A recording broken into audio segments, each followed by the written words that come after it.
Doctor प्रतिभा सक्सेना हिंदी कथा जगत की एक प्रतिभाशाली कथाकार हैं। आचार्य नरेंद्र देव स्नातकोत्तर महाविद्यालय कानपुर में रीडर पद से निवृत्ति के बाद वो अमेरिका में प्रवास कर रही हैं। उनकी कहानियाँ ज़्यादातर पारिवारिक और सामाजिक होती हैं, जिसमें अपने देश की मिट्टी की सौंधी महक समाई हुई है। हिंदी की प्रमुख पत्र पत्रिकाओं में विशाल भारत से लेकर कादम्बिनी व धर्मयुग में लगभग नियमित रूप से उनकी रचनाओं का प्रकाशन होता रहा। आज सुनिए उनकी लिखी हुई कहानी मास्टरनी। कभी कभी दिनों नहीं हफ्तों लगता है जैसे सिनेमा की रील चल रही हो। मैं मात्र एक दर्शक रह जाती हूँ। रोज के काम उसी तरह चलते हैं। झाड़ू बुहारी करती हूँ, दूध गर्म करती हूँ, ठंडा करती हूँ, बच्चों के हाथ में गिलास पकड़ा देती हूँ, समय से खाना बनाती हूँ, स्कूल जाती हूँ, कक्षाओं में जा जाकर पढ़ाती हूँ। शाम को फिर वही रोजमर्रा के काम, सब कुछ उसी तरह। सबके साथ हंसती हूँ, पर मन वैसा ही अवसन्न सा रहता है। सब ऊपर ऊपर से बीतता चला जाता है। इस स्वप्न जैसी स्थिति से जागती हूँ जब कोई बात मन की सतह तक पहुँचती है। बिट्टू टिक्की लड़ रहे हैं, दोनों में मारपीट हो रही है। चीख पुकार आवाज मेरे कानों में आती है। बिट्टू, मैं आवाज देती हूँ। कोई जवाब नहीं आता। हाथ का काम छोड़कर उधर जाती हूँ। उसने टिक्की के बाल मुट्ठी में पकड़ रखे हैं। वो चीख रही है। मैं यंत्रवत बढ़ती हूँ। चटाक, एक चांटा पड़ता है बिट्टू के गाल पर। वो बिलबिला उठता है। टिक्की स्तंभित सी खड़ी है। गाल सहलाता बिट्टू मेरी ओर ताक रहा है। रोना तक भूल गया है। गाल पर उभर आए मेरी उंगलियों के निशान। 7 साल का बच्चा सिसकी भर भर कर रोने लगा है। अरे, मैंने ये क्या किया? मैं आगे बढ़कर उसे अपने से चिपटा लेती हूँ। भयभीत टिक्की मेरे पास सिमट आई है। ये क्या कर डाला मैंने? मेरी आंखों में आंसू भर आते हैं। बच्चे को थपक रही हूँ मैं। वो चुप हो गया है। वो मेरी ओर देखता है। मम्मी, लो मत, मेरे जोल से नहीं लगा। मेरे रुके हुए आंसू टपकने लगते हैं। ये चांटा तो मेरे ही गाल पर पड़ा है बेटा। आखिर कब तक झेलती रहूं ये विडंबनाएं? मन बहुत उद्विग्न है। मैं अकेली हूं सभी मोर्चों पर लड़ने के लिए। एक है स्कूल का मोर्चा। वो मोटी सी असंतुलित मस्तिष्क वाली हेडमास्टरनी हमेशा धौंस जमाती रहती है। जो उसके पीछे पीछे घूमकर जी हुजूरी नहीं करता, उसी के पीछे पड़ जाती है। मेरे पास कहाँ है इतना समय? स्कूल से घर भागती हूँ और घर से स्कूल। शायद ही कोई मास्टरनी किसी दिन समय से लौट पाती हो। विवाहित और बच्चे वालियों से तो जैसे दुश्मनी हो उसकी। कोई ना कोई काम निकालकर रोज 1-1.5 घंटा छुट्टी के बाद रोक लेती है। लौटते समय साथ होता है जांचने के लिए कॉपियों का गट्ठर। दूसरा मोर्चा है घर। हम दोनों नौकरी करते हैं। सबको बड़ी बड़ी आशाएं हैं, बड़ी बड़ी फरमाइशें हैं। सभी को मुझसे शिकायत है। मुझे छुट्टियों में सबको घर बुलाना चाहिए, तीज त्योहार करवाने चाहिए, उनके छोटे मोटे शौक पूरे करने चाहिए। सब कहते हैं मैं हर बात में पीछे हटने लगती हूँ। ये भी यही कहते हैं। शिकायतों का दस्तावेज सुनने के लिए मैं अकेली हूँ। ये यहाँ भी मेरे साथ नहीं है। और एक है मन का मोर्चा। यहाँ अपने विगत और वर्तमान का लेखा जोखा मुझे अकेले ही करना है। वहाँ किसी का कोई दखल नहीं, इनका तो बिल्कुल ही नहीं। अच्छा ही है, होता तो हम लोगों के बीच की दूरी और बढ़ जाती। टिक्की छोटी थी तो सास जी साथ ही थी। जितना मुझे लौटने में देर होती उतना ही उनका पारा चढ़ता जाता। मर्दों को देर हो तो क्या हुआ, उन्हें तो 1000 काम रहते हैं। मुझे तो समय से घर आना ही चाहिए। घर में पांव रखते सुनने को मिलता, इतनी देर से लड़की रो रो कर हलकान हो रही है, तुम्हारे लौटने का कोई टाइम ही नहीं। दूध की शीशी अभी अभी उन्होंने उसके मुंह में लगाई है। मैं आगे बढ़कर उसे लेने को हाथ फैलाती हूँ। वे झटक देती हैं। जाओ दही जमा लो उफने दूध का, नहीं आएगी वो। मुझे बहुत भारीपन लग रहा है। ब्लाउज दूध से तर हो जाता है। जाने कितनी बार साबुन से धो धो कर मुझे ही साफ करना पड़ता है। टिक्की दूध पीते पीते सो गई है। सास जी भी उसी के पास लेट गई हैं। वो गाना गाने लगती हैं। गाते गाते आंख मूंद लेती हैं। मैं चुपचाप रो रही हूँ।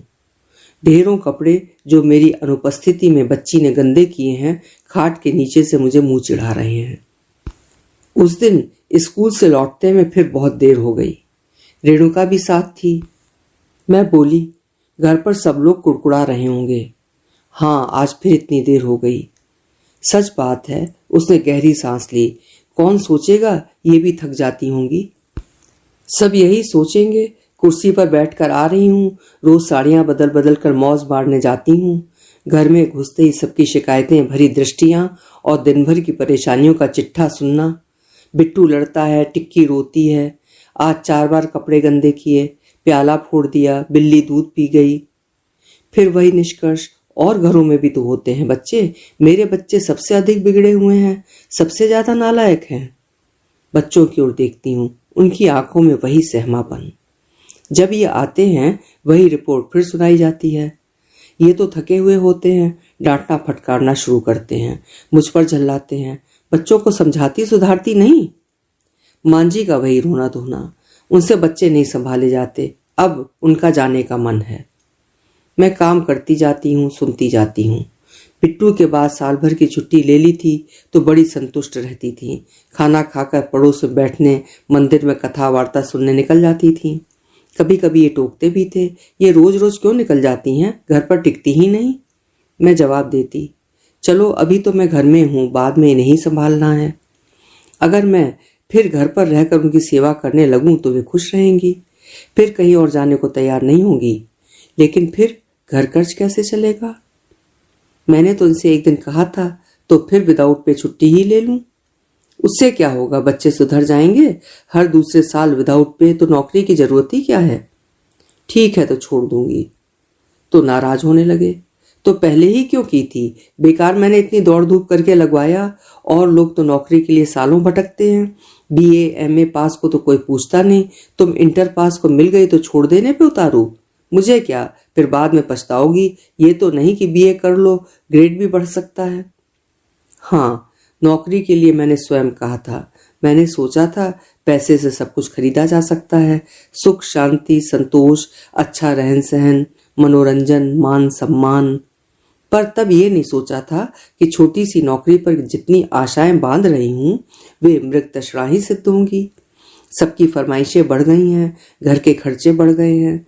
मिली है मुझे तन मन की क्लांति, ऊब, अशांति और शिकायतें। परिवार में कोई भी काम होने पर सब हम ही से आशा लगाते हैं। हर जगह सुनने को मिलता है, तुम तो दोनों लोग कमाते हो, तुम्हारी तो दोहरी कमाई है। जहां जरा हाथ समेटा सबके मुंह फूल जाते हैं। कहीं भी जाने पर किसी न किसी की फरमाइश आ जाती है। अक्सर ही लोगों के पैसे खत्म हो जाते हैं या उन्हें खास जरूरत पड़ जाती है। ये आकर कहते हैं उन्हें चाहिए दे दो, वे जाकर MO से वापस कर देंगे। अब यहाँ वे और किससे कहें, 150 रुपए की तो बात है। वापस अब तक तो कभी नहीं मिले। लेने वाला सोचता है चलो भागते भूत की लंगोटी ही भली। ये सबकी फरमाइशों को पूरा करना, सबको संतुष्ट रखना चाहते हैं। मेरी जरूरतें तो और सिमट गई हैं। एक एक क्रीम की शीशी के लिए हफ्तों टालती रहती हूँ। माँ जी रोज रोज सुना देती हैं, अब मैं चली जाऊंगी। आखिर कहाँ तक रोकूंगी उन्हें, संभालना तो मुझे ही है। वहाँ उनके जीवन में उत्सव हैं, त्योहार हैं, शादी ब्याह हैं, गाना बजाना है, सखी साथिने हैं, रस और उल्लास से छलकता जीवन। यहाँ क्या है, व्यस्तता, भागदौड़ और खींच। वे क्यों रहेंगी मेरे पास। सुबह उठते ही दौड़ दौड़ कर काम निपटाना, फिर जल्दी जल्दी स्कूल भागना, रास्ते में नाखूनों और चूड़ियों में लगा आटा छुड़ाते रहना। जल्दी इतनी होती है कि नहाने के बाद दोबारा हाथ पांव भी नहीं धो पाती। जल्दी जल्दी चूड़ा लपेट कर बिंदी लगाई और उल्टे सीधे कपड़े पहनकर भागी। चलते चलते याद दिलाती जाती हूँ, बिट्टू का डिब्बा तैयार रखा है, कल की सब्जी अलग कटोरी से ढकी है, आदि आदि। मेरा खाना भागते दौड़ते खाई ही लेती हूँ, भूखा कहाँ तक रह सकता है कोई। बिट्टू से पहले 2 बच्चे होते होते बीच में ही गड़बड़ हो गए। फिर ये दोनों, ना तो ठीक से भूख लगती है, ना खाली पेट रहा जाता है, जी घबराने लगता है। सब कहते हैं तुम्हारी तो शक्ल ही बदल गई। पड़ोस के लोग अपने बच्चों को मेरा परिचय देते हैं, देखो ये बहन जी हैं, स्कूल के बच्चों को पढ़ाती हैं, तुम गड़बड़ करोगे तो तुम्हें भी मारेंगी। बच्चा भयभीत सा मेरी ओर देखता है। पड़ोसने आपस में बात करती हैं तो मेरे लिए वो मास्टरनी कहती हैं। क्यों, क्या मैं किसी की माँ नहीं, किसी की पत्नी नहीं, किसी की बहू नहीं? मेरा कोई नाम नहीं? दूसरी पड़ोसनें आंटी हैं, चाची हैं, वरमाइन हैं, शरमाइन हैं, ऊपर वाली हैं। मैं सिर्फ बहन जी हूं, मास्टरनी। मुझे इस शब्द से नफरत हो गई है। बाहर के कमरे से इन्होंने आवाज लगाई, अरे सुनती हो? रुक जाओ, दूध उबलने ही वाला है। वे खुद ही चौके के दरवाजे पर आ गए। नरेश आ रहा है हम लोगों के साथ रहने के लिए। अब बच्चों को अकेला नहीं रहना पड़ेगा। क्यों, काहे के लिए? जब मैं बीमार थी और आने के लिए लिखा था तब तो कोई नहीं आया, अब कैसे याद आ गई? तुम्हें तो वही सब याद रहता है, अब आ रहा है तो क्या मना कर दें? कुछ काम है क्या? इन्होंने पत्र मेरी ओर बढ़ा दिया। अच्छा तो ये बात है, टाइपिंग और शॉर्ट हैंड का कोर्स करना है, और भी कोई ट्रेनिंग है वो भी ज्वाइन करना चाहता है। लिखा है, पिताजी नहीं मान रहे हैं, वे अभी से नौकरी कराना चाहते हैं। दादा आप चाहें तो करा सकते हैं, 1.5-2 साल की बात है, फिर अच्छी नौकरी लग जाएगी तो मैं भी कुछ समझूंगा ही। अम्मा कहती हैं आप दोनों नौकरी करते हैं, भाभी को मुझसे कुछ सहारा ही मिलेगा। अच्छा तो जिम्मेदारी मेरी और एहसान भी मेरे ही सिर। जब बच्चे छोटे थे तब तो कोई आया नहीं, अम्मा भी रो रो कर चली गईं। उन दिनों नरेश भी आए, 10-15 दिन रहे, सारी सुविधाएं मैंने दी, फिर भी बच्चों से अन्न खाते रहे। जो चाहते थे करते थे, खाना अपने मन का चाहिए, जब चाहा बाहर निकल गए। अब तो उनकी फरमाइशें मुझसे पूरी नहीं होंगी, कभी पिक्चर, कभी आइसक्रीम, कभी दोस्तों का चाय पानी। बच्चों की कीमत पर अब नहीं करूंगी ये सब। बिट्टू और टिक्की अब समझदार हो रहे हैं, दूसरा कोई उन्हें रोके टोके, डांटे फटकारे, दबाए धमकाए अब सहन नहीं करूंगी। ये अभी तक चौके के दरवाजे पर खड़े हैं। ये कैसे हो पाएगा, मैं कहती हूँ। क्यों, अब तक भी तो बीच बीच में कोई रहता ही रहा है। कैसे रहा है ये मैं जानती हूँ। तुम तो सुबह निकल जाते हो, शाम को लौटते हो, अब वो सब मेरे बस का नहीं है। तुमसे कौन करने को कहता है, वो कोई बच्चा है जो तुम्हें संभालना पड़ेगा? पर मेरी इतनी सामर्थ्य नहीं है, अकेले में चाहे बच्चों को रोटी नाश्ते में दूं या डबल रोटी, उसके लिए मुझे ताजा तैयार करना पड़ेगा, खाना भी विधि पूर्वक बनाना पड़ेगा, नहीं तो वो मुंह बिचकाते हैं और सबके सामने 4 बातें मुझे ही सुननी पड़ती हैं। मना कर देना तुम, मत बनाना चाहे नाश्ता, और रोटी भी ना बना सको तो अपनी उसकी मैं बना लूंगा। बस अपनी उसकी? अब तक तो मुझे कभी बीमारी में भी बना बनाया खाने तक को नहीं मिला, अब अपनी उसकी खुद बनाओगे? मुझसे तो मना नहीं किया जाएगा। इन्होंने निर्णय ले लिया। 4 दिन से यही झगड़ा चल रहा है। अब तक बच्चे छोटे छोटे थे तब सबको परेशानी होती थी, जब वो सब मैंने संभाल लिया तो अब किसी की क्या जरूरत। मेरी दी हुई सुविधाओं को तो वे अपना अधिकार समझते हैं। अब निश्चय कर लिया है कि किसी से कुछ आशा नहीं रखूंगी। किसी और के रहने पर बच्चे भी कैसे दबे दबे रहते हैं, उन लोगों के आलोचनापूर्ण वाक्य दोनों को कैसा कुंठित कर देते हैं। इधर कुछ सालों से घर में शांति थी, मैंने भी कुछ अच्छे कपड़े बनवा लिए, घर में आराम और सुविधा के कुछ सामान भी आ गए। पर नरेश की इस चिट्ठी ने फिर वही वातावरण बना दिया। अब आएंगे, हर चीज देख देख कर चौंकेंगे। अरे ये कब खरीदी, ये फर्नीचर कब लिया, सब एक साथ ही लिया, कैश लिया या किश्तों पर? ठाट तो आप लोगों के हैं। एक बार टिक्की बीमार थी, दवा लाने के लिए कहने पर यही नरेश कहते थे, भाभी रिक्शे के पैसे दे दो तो ला दूं, इतनी धूप में हमसे तो पैदल नहीं चला जाएगा। बचे हुए पैसे कभी वापस नहीं मिलते थे, याद दिलाने पर जवाब मिलता, इतनी देर हो गई थी, वहां लस्सी पी ली, या ऐसे ही कुछ और। इंजेक्शन लगवाने भी साइकिल पर बच्चे को बिठाल कर नहीं ले जा सकते थे। तब तो कभी कभी ये भी झीक जाते थे, कहते थे जब कुछ सहारा ही नहीं तब इनके रहने से फायदा ही क्या। अब फिर उधर ढल गए। नरेश तो बाहर से आते ही कहते हैं, भाभी चाय पिलवाओ। अरे चाय के साथ कुछ है या नहीं? मैं चाय नाश्ते में लगी रहती, बच्चे दौड़ दौड़ कर पहुंचाते रहते, फिर आकर धीरे से मुझसे पूछते, मम्मी हम भी खा लें? क्यों, पापा और चाचा ने तुमसे नहीं कहा खाने को? उत्तर नहीं। अपने पास पटरा डालकर मैं उन्हें बिठा लेती हूँ, प्लेट में रखकर नाश्ता पकड़ाती हूँ। छोटे छोटे हाथ मुंह की ओर जा रहे हैं, इतने में आवाज आती है, बिट्टू 1 गिलास पानी। वो हाथ का कौर प्लेट में डालकर दौड़ जाता है। मैं आहत सी देखती रह जाती हूँ। कुछ कहूंगी तो सुनने को मिलेगा, बच्चों को बिगाड़ रही हो। ऐसे कई दृश्य स्मृति पटल पर उभर आते हैं। मैं अब बिल्कुल नहीं चाहती कि कोई आकर रहे। ये मुझे तैयार करने की हर कोशिश करते हैं। समझाना, बुझाना, लड़ाई झगड़ा सब आजमा चुके हैं। अंत में कहते हैं, अच्छा मैं उसे लेकर अलग रह जाऊंगा। ये इनका सबसे बड़ा और अंतिम हथियार है। मैं बच्चों को लेकर अकेली नहीं रह पाऊंगी, ये अच्छी तरह से जानते हैं। सब तरह से हार गई हूं मैं। आज सुबह जल्दी ही घर से निकल आई हूं। अब लौट कर नहीं जाऊंगी। रोज रोज की अशांति अब नहीं सही जाती। बच्चों से कह आई हूं, बीना दीदी बीमार है, उन्हें देखने जा रही हूं, कुछ दिन वहीं रहूंगी। 10:15 की जगह 9 बजे ही निकल पड़ती हूँ। खाना बनाकर रख दिया है। खाने का मन नहीं हुआ। वैसे मैं भूखी नहीं रह पाती। पेट खाली होता है तो सिर दर्द करता है, बार बार रोना आता है। घर से जा रही हूँ, ये बोध मन को तोड़े दे रहा है। कपड़े और कुछ जरूरी सामान कंडी में रख लिया है। 200 रुपये मेरे पास हैं ही। स्कूल से सीधे बस स्टैंड जाकर सीतापुर चली जाऊंगी। वापस आऊं तो बच्चों का मुंह कहीं खींच न ले। 1 सप्ताह हो गया घर में अशांति मची है।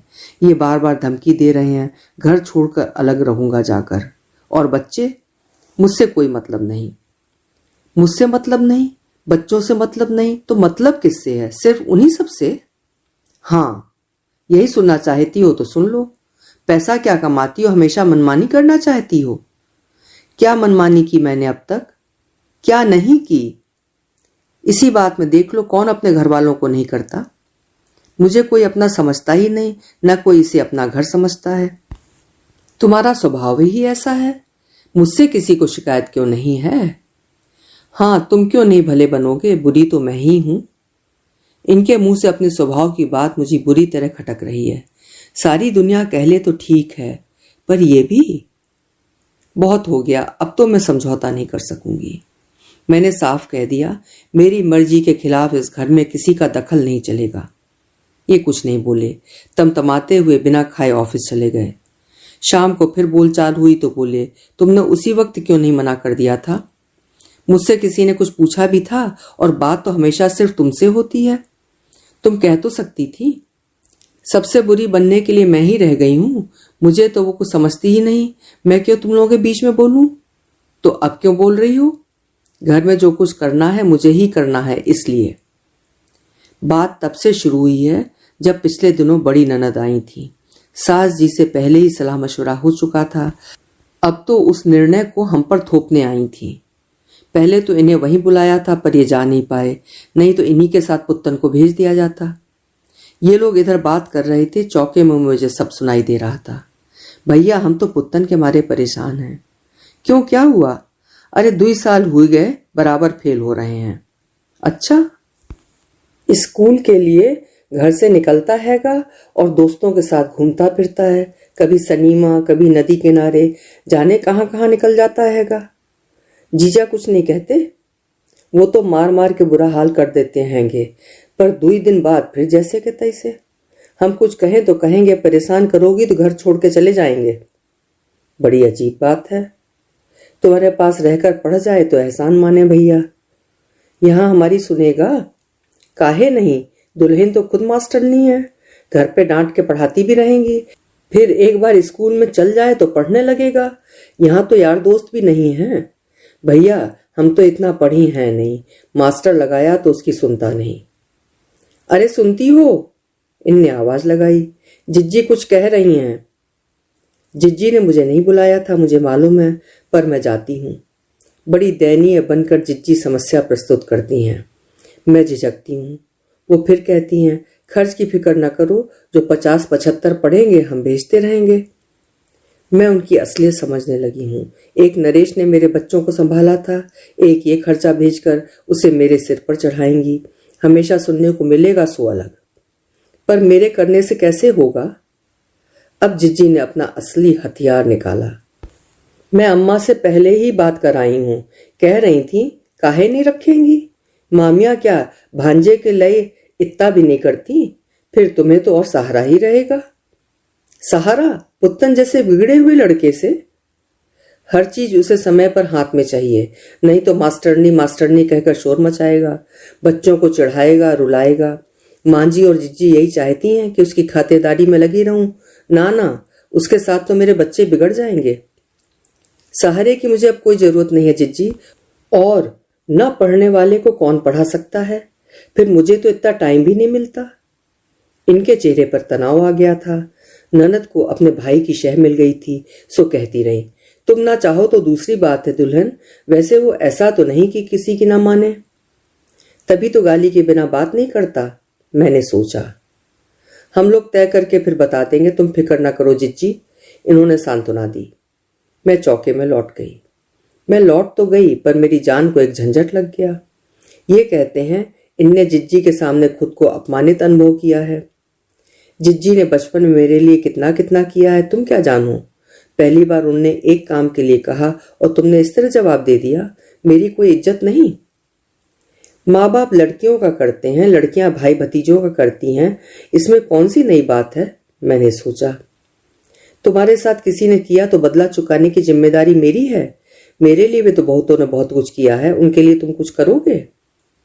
उनके लिए करने का ठेका मैंने नहीं लिया है। इनके लिए मेरे मन में गहरी वितृष्णा भर उठी है। ओह, सारा जीवन मुझे इसी आदमी के साथ बिताना होगा। न जाने क्यों मुझे अनिमेष का ध्यान आ जाता है। अनिमेष से मेरा कभी कोई संबंध नहीं रहा।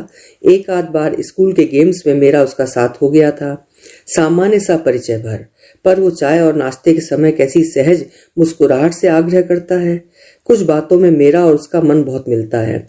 खेल समारोह के कुछ प्रहर उसके साथ मैंने बड़ी सहज उन्मुक्त मन स्थिति में बिताए हैं। उन 3 दिनों में 4-4, 5-5 बार मुक्त मन से खिलखिलाकर हंसी हूं मैं। वैसे उल्लास में क्षण मेरे जीवन में गिने चुने ही हैं, इसीलिए बहुत सहज कर गांठ में बांधे हुए हूँ। इन्होंने सोचा होगा हर बार की तरह पुत्तन आ जाएगा तो झक मारकर संभालूंगी ही। अब की बार इन्होंने कहा था, इससे तो अच्छा है छोड़ दो नौकरी, मुझ पर अपनी धौंस तो नहीं दिखा पाओगी। जब मैं तैयार थी तब हाँ नहीं की। अब तुम्हारा निर्णय मैं मान लूं ये जरूरी नहीं है। फिर शादी के बाद 15 सालों में तुमने मुझे दिया ही क्या है? अब ना तंदुरुस्ती है ना वो मन ही रहा है। जो 2 जीवित हैं उन्हें उन सुविधाओं से वंचित नहीं करना चाहती जो मेरी नौकरी से उन्हें मिल सकती हैं। अच्छा हुआ जो 2 मर गए, उनकी परवरिश भी कहाँ होती ठीक से। अच्छा हुआ ऑपरेशन करा लिया, नहीं तो। भीतर से शायद ये भी यही चाहते थे। तुम करो या ना करो मुझे क्या फर्क पड़ता है, मैं तो अपने पर कुछ फालतू खर्च करता नहीं हूँ। सुबह जब सामान लेकर निकली थी तब वहीं बैठे शेव कर रहे थे। मुझे सुनाई दिया था बिट्टू से पूछ रहे थे, कहाँ जा रही है तुम्हारी मम्मी? स्कूल में मन बड़ा उखड़ा उखड़ा सा रहा। किसी तरह खुद को संभाल कर बच्चों को पढ़ाती रही। सौभाग्य से आज हेडमास्टरनी नहीं आई थी। छुट्टी के बाद सामान उठाकर चलने को हुई तो रेणुका पास आ गई। बोली, कहाँ जा रही हो? सीतापुर। यहीं से चली जाओगी? उसने किंचित आश्चर्य से पूछा। मेरी स्थितियों से बहुत अवगत है। हाँ, लौट कर जाने से क्या फायदा? मेरा गला भर्रा गया। वो एक और खींच कर ले गई। रेणु, मुझसे कुछ मत पूछो अभी। मेरी आंखों में आंसू भर आए थे। फिर कभी बता दूंगी सब। कितने दिन की छुट्टी ली है? 4 दिन की। अच्छा, अब सबके सामने तमाशा ना बनाओ, जाने दो मुझे। अपनी रोई आंखों को छिपाने के लिए धूप का चश्मा लगा लेती हूँ। और कुछ सामान नहीं ले जा रही हूँ? नहीं, और कुछ चाहिए भी नहीं, रुपए काफी हैं मेरे पास। वो गेट तक मेरे साथ आई। चलते चलते कह गई, कोई खास बात हो तो चिट्ठी लिखना जरूर। अच्छा, बाय। मैं हाथ उठा देती हूँ। बाहर कई रिक्शे खड़े हैं। Bus station. रिक्शे वाले एक दूसरे का मुंह देखते हैं। वे जानते हैं मैं रोज कहाँ जाती हूँ। चलेंगे साहब, 1.5 रुपया। मैं बैठ जाती हूँ। अधिक बोलना मेरे लिए संभव नहीं है। 15 सालों में यही पाया क्या मैंने? सोचते सोचते आंखें भर आती हैं। चश्मा उतार कर आंखें पोंछती हूँ। मुझे लग रहा है मेरा चेहरा बड़ा बुझा बुझा सा है। काले चश्मे के कंट्रास्ट में कुछ पता नहीं चलेगा, मैं स्वयं को समझाती हूँ। होंठ बार बार सूख रहे हैं, पपड़ी सी जम जाती है बार बार, गला खुश्क हो रहा है। खाली पेट तो पानी भी नहीं पिया जाता, पेट में जाकर लगता है। सुबह से एक प्याली चाय के सिवा कुछ भी जो पेट में गया हो। जी हल्का रहा है, रोए खड़े हो गए हैं, ठंड सी लग रही है, लगता है गिर जाऊंगी। नहीं, गिरूंगी नहीं मैं। बड़ी कड़ी जान है मेरी। सब सह जाऊंगी। आज तो सुबह से ही नहीं खाया। मैं तो 3-3 दिन भूखी रहकर काम करती रही हूँ और किसी को कुछ पता भी नहीं चला। सौतेली माँ थी मेरी। मैं गुस्सा किस पर उतारती, बस खाना बंद कर देती थी। कोई कुछ कहता भी नहीं था, अपने आप फिर खाने लगती थी। अब क्या एक दिन भी भूख नहीं सह पाऊंगी? तब भी कभी कभी अंदर से बड़ा अजीब सा लगने लगता था। सिर में चक्कर सा आता था, आंखों के आगे एकदम अंधेरा छा जाता, पर दूसरे क्षण ठीक होकर फिर काम में लग जाती थी। कभी चौके में काम करते रहा नहीं जाता तो बासी पराठे में नमक चुपड़कर चुपके से खा लेती। एक बार सौतेली बहन ने देख लिया, जाकर माँ से जड़ दिया। तब कैसी झिड़की मिली थी। सबने समझाता, सामने सामने ढोंग करती हूँ, चुरा कर खाने की आदत है। सौतेली माँ उपेक्षा से हंसती थी। मुझे कैसी गिलानी का अनुभव हुआ था। मेरी सहेलियों के सामने कहने से भी नहीं चूकी थी वे। कहीं सिर उठाने की जगह नहीं रही थी। तब तो स्कूल भी नहीं जाती थी, जो मन कुछ बदल जाता। रो रो कर लाल हुई आंखों से रात में जागकर इम्तिहान की तैयारी करती थी। वे दिन भी काट लिए। अरे कितनी देर हो गई रिक्शे पर बैठे, ये कौन सा रास्ता है? कभी कभी ऐसा मति भ्रम हो जाता है कि अनेक बार चले हुए रास्ते भी अपरिचित से लगने लगते हैं। ठीक ही तो ले जा रहा होगा रिक्शे वाला, अक्सर ही ले जाता है, जानता है स्कूल की मास्टरनी है। बाहर जा रही हैं बहन जी? रिक्शे वाले ने पूछा। मुझे लगा वो पीछे मुड़कर देख रहा है। मैं मुंह फैलाकर मुस्कुराने की मुद्रा बनाती हूँ। गले से हाँ की आवाज नहीं निकलती। सिर हिलाती हूँ। काले चश्मे के पीछे से आंसुओं ने बांध तोड़ दिया है, गाल पर बह आए हैं। चश्मा उतार कर उन्हें पोंछती हूँ। कोई देख ले तो क्या कहे, स्कूल की मास्टरनी रिक्शे पर रोती चली जा रही है। पर देखेगा ही कौन? कोई छुपाएगा नहीं मुझे। खुद चुप हो जाऊंगी, फिर बोलने लगूंगी, फिर हंसने लगूंगी। अनिमेश ने एक बार कहा था, आप गंभीरता ओढ़े क्यों रहती हैं? ऐसे खिलखिलाकर हंसती हुई ज्यादा अच्छी लगती हैं। मैं अच्छी लगती हूँ? ये तो कोई नहीं कहता। रेणु ने एक बार छेड़ने के लिए कहा था, अनिमेश अच्छा लगता है। मैं गंभीर हो गई थी। मन को मुक्त हंसी देने वाला कोई भी हो, अच्छा ही लगता है। बस चलने वाली है। पांवों के अंगूठों में नाखूनों के दोनों ओर बिवाइयां फट गई हैं। आज बहुत दुखी रही हूँ। आंखों के आगे बार बार तारे नाच रहे हैं। टिकट बड़ी आसानी से मिल गया। कंडक्टर बस पर ही चिल्ला चिल्ला कर दे रहा था, सीट भी 2 जनों वाली है। पर यह क्या, चप्पल पर खून के छींटे? अंगूठे की बिवाई से निकल रहा है। बस में पांव पड़ा होगा किसी का, तभी इतना दर्द हो रहा था। मन के दुख के आगे शरीर के बोध कितने क्षीण हो जाते हैं। सबको महत्व देकर अपने को नगण्य समझ लिया था और अब नगण्य हो भी गई हूं। बस में कोलाहल बढ़ गया है। अचानक झटका लगता है। बस चल पड़ी है। आगे कुछ झगड़ा हो रहा है। लोग धीरे धीरे व्यवस्थित होकर बैठने लगे हैं। कुछ खड़े हैं। 12-14 बरस का एक लड़का मुंह बना बनाकर खट्टा संतरा खा रहा है। काहे को खाए रहे हो जब मुंह खट्टा हुए रहा है? एक बूढ़े ने टोका। लड़का उलट पड़ा। हमारी इच्छा, हम खाएंगे। मुंह भी बिगाड़त जइयो और चबावत जइयो। तो तुम्हें क्या, हमने पैसे दिए हैं, खा रहे हैं, तुमसे कुछ कह तो नहीं रहे। खाओ भैया खाओ, हमें का, हम तो खाएंगे, तुम क्या रोक लोगे हमें? मुझे हंसी आ रही है। लड़के की शक्ल मुझे अपने बिट्टू जैसी लग रही है, वैसा ही मुलायम दुबला पतला चेहरा। लड़का कहे जा रहा है, हमें खट्टा लग रहा है, हम मुंह बना रहे हैं, किसी को क्या, ये कौन है हमें मना करने वाले? वाह, हमने पैसे दिए, संतरे खरीदे, अब हम फेंक दें क्या? इन्हें पता नहीं क्या परेशानी है। बस के लोग मुस्कुरा रहे हैं। लड़का तैश में है। दरवाजे के पास खड़ा लगातार बोल रहा है, क्या कर लोगे तुम हमारा?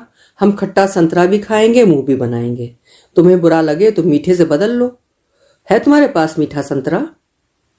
वो खट्टा संतरा बूढ़े की ओर बढ़ाता है। कंडक्टर आता है। अच्छा भैया बैठ तो जाओ, पीछे सीट खाली है। लड़का बढ़ता है। मेरे पास की सीट खाली है। मैं इशारा करती हूँ। वो मेरे पास बैठ जाता है। खट्टा संतरा खाना अब उसने बंद कर दिया है। बैठकर अपने हाथों से तालसी देने लगा है। क्यों भाई, बड़े जोर से गुस्सा आ गया? मैं पूछती हूँ। हाँ देखिए ना, हमने संतरा खरीदा, हम खा रहे हैं, किसी को क्या? वो कहने लगा, मत खाओ। हम क्यों ना खाएं, हम तो जरूर खाएंगे। हमें खट्टा लग रहा है, मुंह बनाकर खा रहे हैं, जिसे बुरा लगे ना देखे हमारी तरफ। मैं मुस्कुराती हूँ। मेरा बेटा भी तो ऐसा ही है। कहाँ जा रहे हो? सीतापुर। और आप? मुझे भी वहीं जाना है। लड़का निश्चिंत बैठा है।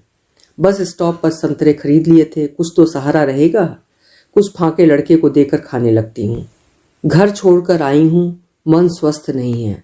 कल फिर इन्होंने आंखों में आंसू भरकर कहना शुरू किया था, अम्मा अब कितने दिन की और हैं, पर तुम्हारे कारण उन्हें रख नहीं पाता। मेरे कारण? ये क्यों नहीं कहते कि सामर्थ्य खुद में नहीं है, जितनी आमदनी है उसमें किसे किसे संतुष्ट कर लोगे? सबको मेरे बल पर न्योत कर खुद निश्चिंत रहना चाहते हैं। सास जी कभी स्नेह संतोष से मेरे पास नहीं रहीं। उन्हें अपने इन पोते पोती से भी लगाव नहीं था। मुझे तो खैर वो स्नेह देती ही क्या। उनकी और बहुओं के समान मैं रुच रुच कर व्रत पूजा नहीं कर पाती थी। जिंदगी भाग दौड़ में ही बीती जा रही थी। इत्मीनान से सजने धजने और कथा कहानियां कहने सुनने का अवकाश कहाँ था मुझे।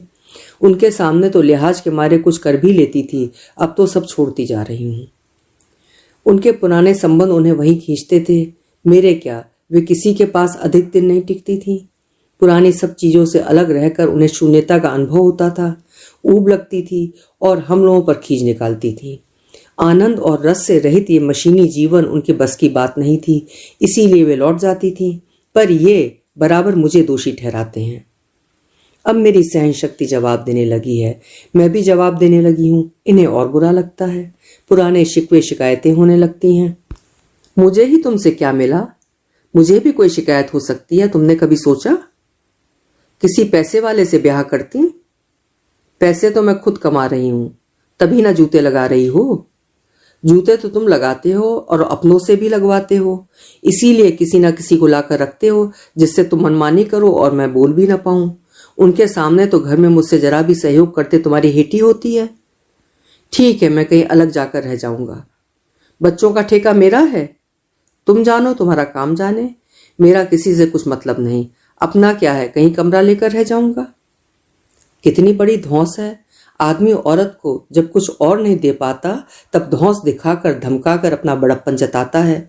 उसे छूट है जब चाहे गृहस्थी की जिम्मेदारी छोड़कर चल दे। क्यों ना मैं ही कहीं चली जाऊं। मैंने बार बार यही सोचा है। अब मैं भयंकर रूप से ऊब गई हूं। धमकियां कहां तक सुनूं? और आज मैं चली आई। किसी ने पूछा भी नहीं कहां जा रही हो अकेली। वासना के क्षणों में आदमी कितना अपनापन दिखाता है, कितना प्रेम जताता है, जैसे पत्नी को छोड़कर उसका सगा और कोई नहीं। ज्वार उतर जाने पर रह जाती है वही सूखी रेत, वही रूखा व्यवहार और शासन की भावना। मैंने अपने आप कभी झगड़े की शुरुआत नहीं की। शुरुआत तब होती है जब ये फिर उन्हीं सब के लिए कोई नई फरमाइश लेकर आते हैं। पहले मुझे बिना बताए ही ये लोग आपस में तय कर लेते थे और मैं खुशी खुशी सब करती थी। अब मैं दखल देने लगी हूँ, विरोध भी करती हूँ। इन्हें यही सबसे बड़ी शिकायत है। मैं भी अगर शिकायतें करने बैठूं तो मेरे पास भी कमी नहीं है, पर सिर्फ शिकायतों से जिंदगी नहीं चलती। यहाँ बच्चों की बड़ी याद आ रही है। रात में नींद भी उचटी उचटी सी रही। जीजी कह रही थी, बच्चों को क्यों नहीं लेती आई? बच्चों को तो मैं जानबूझकर नहीं लाई, उन्हें जिम्मेदारियों से बिल्कुल मुक्त कैसे कर दूं? पर मेरे सिवा कौन उनकी भूख प्यास का ध्यान रखेगा? भूखे रहेंगे, खिसियाएंगे, लड़ेंगे और ये 2-4 थप्पड़ रसीद कर अपने कर्तव्य की इतिश्री कर लेंगे। बिट्टू और टिक्की की एक सी आदत है, एक बार खाते से उठ जाए फिर खाना नहीं खाते और ये बिना देखे आवाज लगाते रहते हैं, बिट्टू जरा दिया सलाई उठा लाओ, या टिक्की एक गिलास पानी। बिना कुछ कहे वे दौड़ते रहते हैं। इन्हें तो सब चीजें वहीं बैठे बैठे चाहिए। मैं खींचती रहती हूँ, कुछ कह नहीं सकती। बच्चों से कहती हूँ खाना खा लें पेट भर कर, पर उनसे खाया नहीं जाता। टिक्की छोटी है, कभी कभी कह उठती है, पापा तो पढ़ने भी नहीं देते। अब कौन देखता होगा मेरे बच्चों को? बच्चों को भी मेरी याद आती होगी। उनके रोने पर जब वे मार मार कर चुप कराते होंगे, सोचते होंगे अब तो मम्मी भी हमें छोड़कर चली गई। इनकी किसी बात के बीच में बोल दें तो तड़ाक से मारते हैं। वे चीखते हैं तो चटाचट चाटे लगाते हैं, चुपेगा कि नहीं? और रोना बिल्कुल बंद हो जाता है। सो जाते होंगे दोनों ऐसे ही। 3 दिन बीत गए, पता नहीं एक दिन भी भरपेट खाना खाया होगा या नहीं। बार बार बर्तन मांजते होंगे, चाय बनाते होंगे। इन्हें क्या बच्चों की भी ममता नहीं? और मैं भी तो छोड़ आई हूं। माँ ही नहीं करेगी तो कौन करेगा उनका? मैं तो खुद ही उन्हें उस घर में झोंक आई हूं। घर? किसका घर? घर तो मेरा ही है। ये क्या करते हैं घर के लिए? सिर्फ रुपए कमा कर लाते हैं। घर क्या उतने रुपयों से ही चल जाता है? नहीं, अपनेपन से, ममता, प्यार से, विश्वास से बनता है। घर तो मैंने बनाया है, तिनका तिनका चुनकर, कण कण जोड़कर। रात रात भर अपनी नींद हराम कर बच्चों को पाला है। अपनी थकान ना देखकर सबकी जरूरतें देखी हैं। मुझे अपने बच्चों से प्यार है, बच्चों को भी मुझसे है। फिर मैं क्यों चली आई? इन्हें भुगताने, पर भुगत तो वे निरीह बच्चे रहे होंगे। घर मेरा था, ऐसा क्यों हुआ? ये छूट मैंने ही दी। क्यों करने दी सबको मनमानी? अपना अधिकार अपने हाथ पर रखना चाहिए था मुझे। मैं क्या किसी की दया पर निर्भर हूँ? नौकरी ना करूं तो भी घर मेरा है, मैं अपने ढंग से चलाऊंगी। ठीक है, अब से यही होगा। दीदी ने टोका था। कैसी शक्ल बना रखी है, मुझसे छोटी है तू। टाइम नहीं मिलता, क्या करूं? इस सब के लिए टाइम निकाला जाता है। रात को सोते समय वे पानी गर्म करती हैं। ले हाथ मुंह धो और ये लगा। कोल्ड ड्रिंक की शीशी मेरे हाथ में पकड़ा देती हैं। वे भी लगा रही हैं। 3 दिनों में मेरी शक्ल बदल गई है। हाथ पांव स्निग्ध हो उठे हैं। शीशे में चेहरा देखना अच्छा लग रहा है। मुझे अनिमेश का ध्यान आता है। उसने कहा था, आप हंसती हुई ज्यादा अच्छी लगती हैं। अब तो मैं पहले से अच्छी लगने लगी हूं। क्या कहेगा वो? मैं अपने विचार पर स्वयं लज्जित हो उठती हूँ। 35 साल की हो रही हूँ। अनिमेश का ध्यान मेरे मन की किसी कुंठा का परिणाम है। मैं स्वयं को समझा लेती हूँ। साड़ियों की मैचिंग के ब्लाउज नहीं है मेरे पास। एक जोड़ी सैंडल भी खरीदना है, खरीदूंगी। अपनी कमाई पर क्या इतना भी अधिकार नहीं?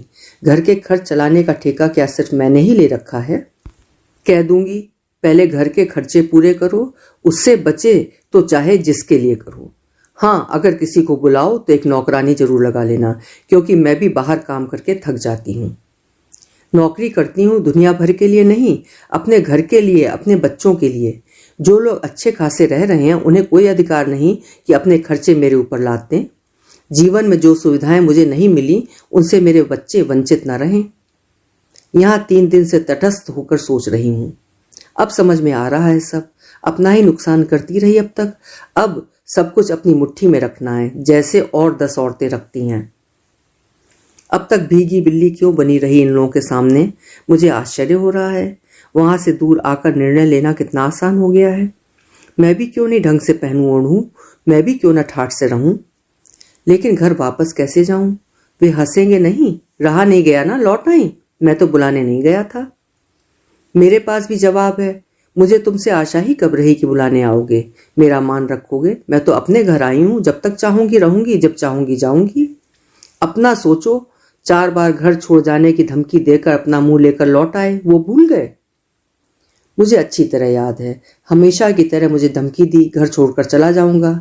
मैं आजिज आ गई थी, कुछ बोली नहीं। कहने सुनने का मुझ पर कोई असर होते ना देख ताव ही ताव में बाहर निकल गए। मुझे भी जाने क्या हुआ, कुछ नहीं लगा। इत्मीनान से बैठी रही।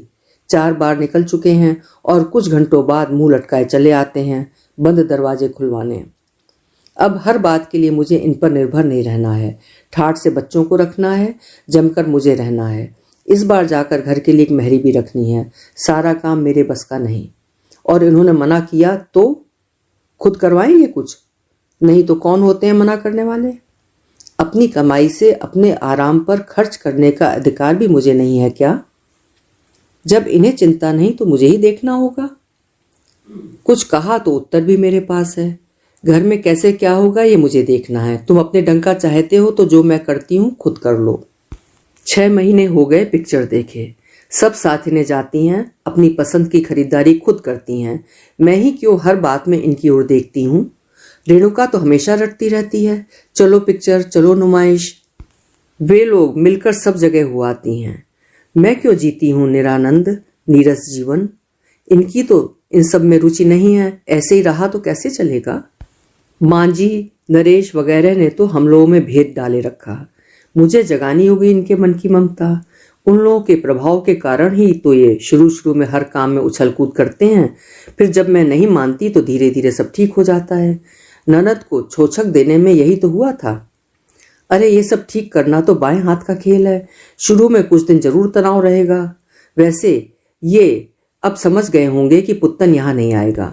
मैं कल्पना करती हूँ ये कह रहे हैं मैं उसके साथ जाकर कहीं अलग रह जाऊंगा। और बच्चे? मैं पूछूंगी। मुझे किसी से कोई मतलब नहीं।